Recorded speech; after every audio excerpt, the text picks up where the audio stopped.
ദൈവസാന്നിധ്യം ഉള്ളിടത്ത് സംഭവിക്കാൻ പോകുന്ന മറ്റൊരു കാര്യം, there will be authentic worship that touches heaven. എന്താണ്?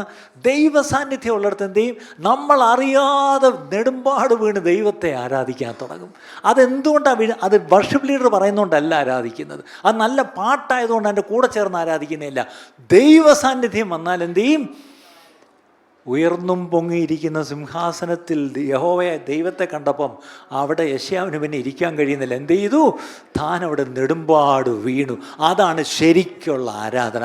ഫോളിങ് പ്രോസ്ട്രേറ്റ് അല്ലേ, അതാണ് ശരിക്കുള്ള ആരാധന. നെടുമ്പാട് വീണ് ദൈവത്തെ ആരാധിക്കുന്ന ആരാധന ദൈവിക സാന്നിധ്യത്തിൽ മാത്രമേ സംഭവിക്കുകയുള്ളൂ. ദൈവിക സാന്നിധ്യബോധത്തിൽ ഞാൻ ആരാധിക്കുന്ന ആരാധനയും അല്ലാതെ ഇളക്കപ്പെരുപ്പത്തിലുള്ള ആരാധനയും നമ്മൾ ഒത്തിരി വ്യത്യാസമുണ്ട്. ഇത് നമ്മുടെ ജഡത്തെ ഇക്കിളിപ്പെടുത്തും. ജഡത്തെ ഒരർത്ഥത്തിൽ നമ്മളെ എന്താ പറയുക, ഇച്ചിരി നമ്മളെ ഒന്ന് സന്തോഷിപ്പിക്കും. പക്ഷേ ആ സന്തോഷം ഇവിടെ നിന്ന് അങ്ങോട്ട് ഇറങ്ങുമ്പോഴത്തേക്ക് ആ സന്തോഷം അങ്ങ് പോവുകയും ചെയ്യും. പക്ഷേ ദൈവ സാന്നിധ്യത്തിൽ ഞാൻ ഇന്ന് ദൈവത്തെ ആരാധിച്ചാൽ അവിടെ ഒരു വ്യത്യാസമുണ്ട്. എന്താണെന്നറിയാമോ? അവിടെ ദൈവത്തിൻ്റെ ഒരു ശബ്ദം കേൾക്കുമ്പോൾ, who will go for us? ആർ നമുക്ക് വേണ്ടി പോകും? ഞാൻ പോകാം കർത്താവേ എന്ന് പറഞ്ഞ് കർത്താവിന് വേണ്ടി വേർതിരിഞ്ഞൊരു ജീവിതമായിട്ട് നമ്മൾ മാറും. അതിന് കാരണം എന്തായിരുന്നു?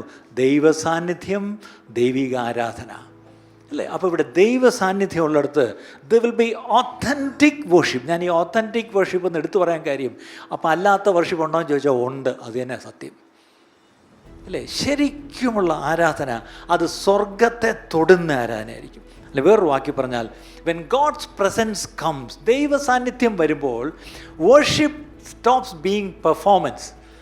പലപ്പോഴും വർഷിപ്പ് എന്താണ്? ഒരു പ്രകടനമാണ്. ആ പ്രകടനം അങ്ങ് നിന്നിട്ട് ആൻഡ് ബിക്കംസ് എൻകൗണ്ടർ. എൻകൗണ്ടർ എന്ന് പറഞ്ഞാൽ ദൈവത്തെ നേരിട്ട് സന്ധിക്കുന്നൊരവസ്ഥ. Maybe some are crime. ചിലപ്പോൾ ദൈവ സാന്നിധ്യം ഇറങ്ങി വരുന്നിടത്ത് നമ്മളെ തന്നെ മറന്നങ്ങ് കരയും.